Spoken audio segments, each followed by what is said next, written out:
Салам достор, эгерде сиздер биздин каналда биринчи жолу болуп жатсаңыз, анда подписаться баскычын баса кетиңиз. Ошондо гана биздин жаңылыктарды биринчилерден болуп көрө аласыздар.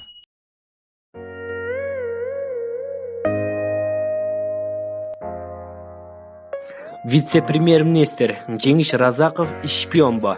Кеше Жогорку Кеңештин жыйынында депутаттар вице-премьер-министр Жеңиш Разаковду ит талагандай талап, ар тараптуу суроо берип абдан жүдө түштү. Ал турсун депутат Мурадыл Мадиминов сизде керек болсо эл дагы айтып жатат, тажиктердин тынчысы деп. Ушул суроого жооп бериңизчи деп талап койсо, Алтынбек Сулайманов эмне ачык жооп бербей жабык эшиктин артында жооп берем деп калдастап жатасыз. Демек элдин айтканы туура. Анда сиздин шпиондук кылып жүргөнүңүз чынбы деп Жеңиш мырзаны жарга такады.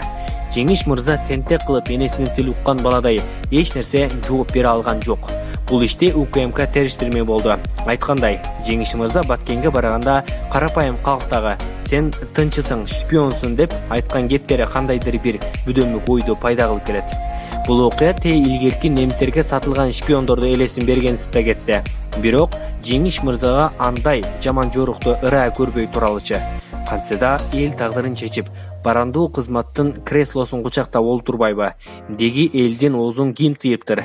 Айтылган сөздөр ылайым калп болуп калса экен деп тилек кылып туралычы. Жаман нерсени баштабай. Булак Назар Ньюс чекиткейже биздин каналга жазылып, акыркы жаңылыктарды билиңиздер. Сайттардан алынган кабарлар үчүн биздин канал жоопту эмес.